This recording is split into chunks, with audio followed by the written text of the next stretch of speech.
Yes. Hi, Ben. Hey. I've been having periodic episodes of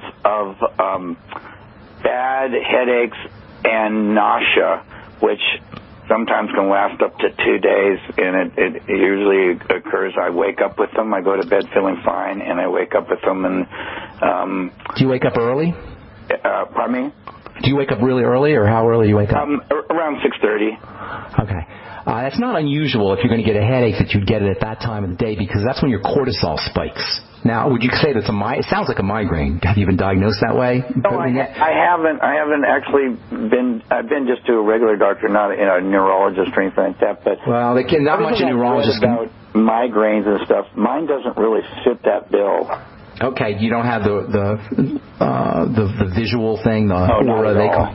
You don't have any of that stuff, and you don't know it's coming because you're sleeping. Do you ever get it during the day? Exactly. I mean, if I wake up in the night, say to use the bathroom, if it's going to be there, all of a sudden I'll wake up with a bad headache. Even you can wake up with a bad headache even before, say, 4 in the morning or 3 in the morning? Absolutely, yeah. Okay. All right. So a couple things. First of all, you don't just have headaches. No, I realize that. I'm from okay, good. For a long time. Okay, all right. You get that. That's a very important point, because you go to the neurologist, they're going to look at your head. Your problem's not in your head. Your problem is your body is under major distress. For this to occur at any time, but I assume it's happening somewhat frequently, correct? Yeah, it used to be very infrequent, and it's becoming more frequent, maybe once a month now. So you got to get to the bottom of this, all right? So there's 3 main systems. You've heard me say this a million times. There's 3 main systems involved in all chronic progressive health issues, including migraines or headaches and nausea, and that is the blood sugar system, the digestive system, and cortisol. So those are the 3 elements you're going to have to work with. Cortisol is the quickest is the quickest of the 3 to resolve, and you can resolve it pretty darn quickly if you just do some slow, deep breathing. This is the power of slow, deep breathing. It will lower your cortisol quicker than anything else. Also hot water, which opens up blood vessels and facilitates breathing as well, or oxygenation as well. So anything you could do to improve oxygenation. Sit on the couch practicing slow, deep breathing, even in the middle, even when you wake up with a headache. Have you done that? Have you tried doing that? And not when I've woken up. I've tried it during the day, yes. Try it when you wake up. In fact, try it even when you don't have a headache when you wake up. Why? Because headaches are triggered by vasomotor symptoms, blood vessel symptoms, opening and closing of blood vessels. Vasomotor means opening and closing of blood vessels. And this is what triggers the headache. So headaches are triggered by dysfunction in opening and closing. Typically there's an opening and then there's a rebound closing. So oxygenation, one of the main things oxygenation does is it vasodilates. It opens up blood vessels. Does it make sense? You follow me? Yes, it does. Okay, so that'll work quickly. You want to be doing it throughout the day. You want to be doing it when you wake up in the morning healthy, and you definitely want to be doing it when you have a headache. Slowly is the operative word. Please do not do it too fast, because that will make matters worse. Deeply is also important. Into your belly. Make your whole body a lung. Into your belly. Belly goes out when you inhale, and it comes in when you exhale.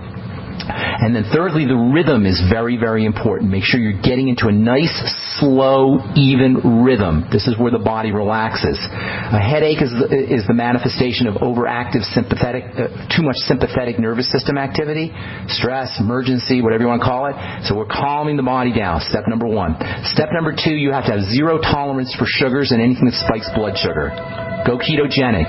Go coconut oil. In fact, you're a prime candidate for the ketogenic diet. And then thirdly, if there's any digestive distress, you want to link it to problem foods and then eliminate those foods. Hang on, we'll finish up when we come back. All right, David? Talking to David in California, and anybody else out there who's got chronic headaches or headaches with nausea or migraine headaches or menstrual headaches connected to the menstrual cycle. And those, by the way, are the two major reasons why people get headaches, are the hormone estrogen, which is linked to the digestive system, and the hormone insulin, which is linked to blood sugar, also the digestive system. Yes, estrogen issues need to be considered to be digestive issues because of the relationship between estrogen in the liver and estrogen in bile and estrogen in probiotics and estrogen in the intestine and estrogen pancreas and estrogen in the stomach as well. David, you there? Yes. All right, a couple things. First of all, we talked about breathing. We talked about stabilizing the blood sugar. Piece number 3, the last piece of the puzzle, is work on digestive symptoms. I can almost guarantee you that you've got something percolating in your digestive tract. Some kind of food allergies, food intolerances, go by your bowel movements, runny stools, or constipation, both. Go by gas, bloating, heartburn, etc. And then eliminate foods associated with those symptoms. And then make sure you're using probiotics and good bacteria, as well as vegetable fiber. You know, if you've listened to this program, you know the drill. One last piece of the puzzle, though, one last thing to say is pregnenolone. Can have a very nice calming effect on the body and can be very helpful for anybody dealing with headaches, chronic headaches, or migraine. Migraine headaches also, because this is called because of the estrogen relationship. Remember, pregnenolone balances out estrogen, as does progesterone. How do you get pregnenolone? I mean, is it off the internet? Or? Yeah, it's a supplement. Just get it off the internet. Google pregnenolone, 100 milligrams a day. Worst thing that will happen is it'll make you a little tired. That's about all. Progesterone cream may help you.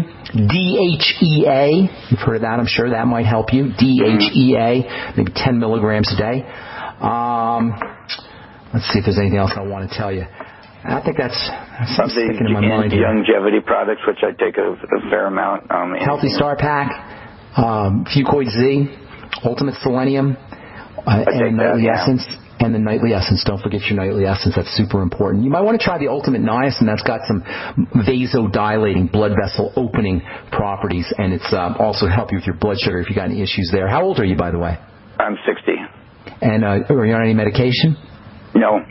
They didn't give you any drugs. Well, it's a good thing you didn't go to a neurologist because you would have gotten.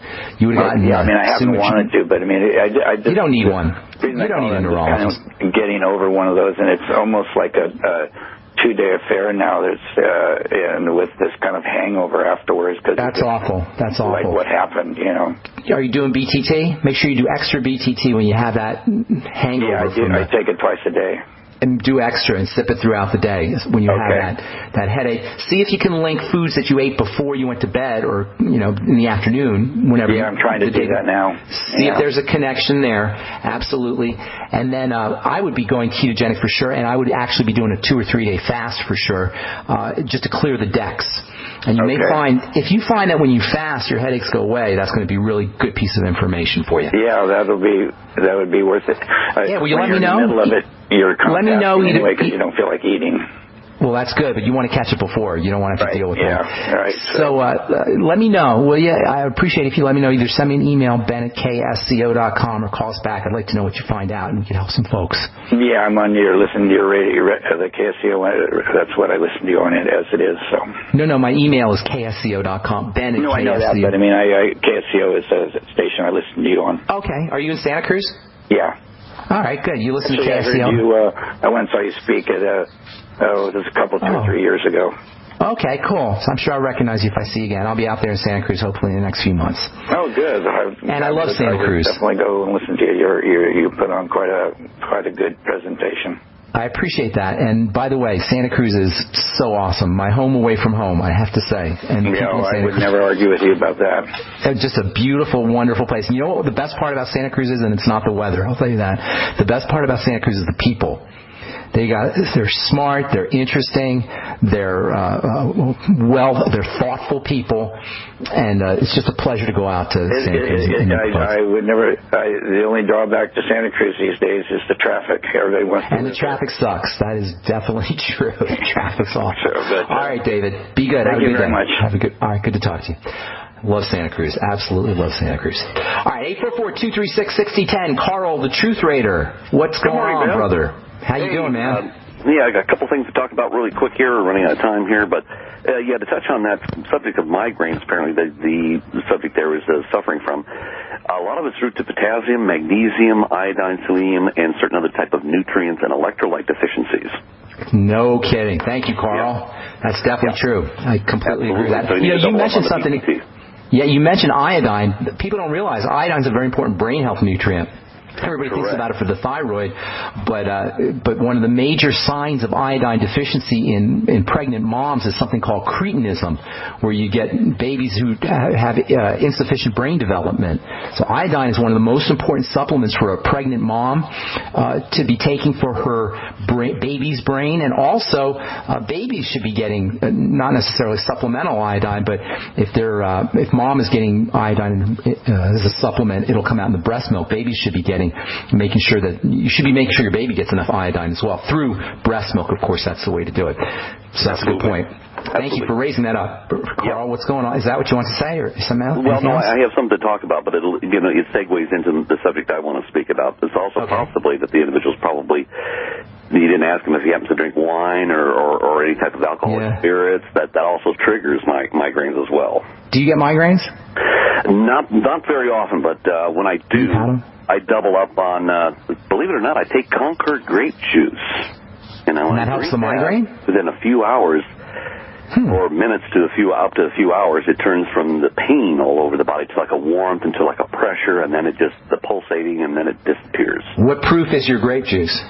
Just using it each and every time. No. What proof? How much alcohol is in the grape juice? Well, none.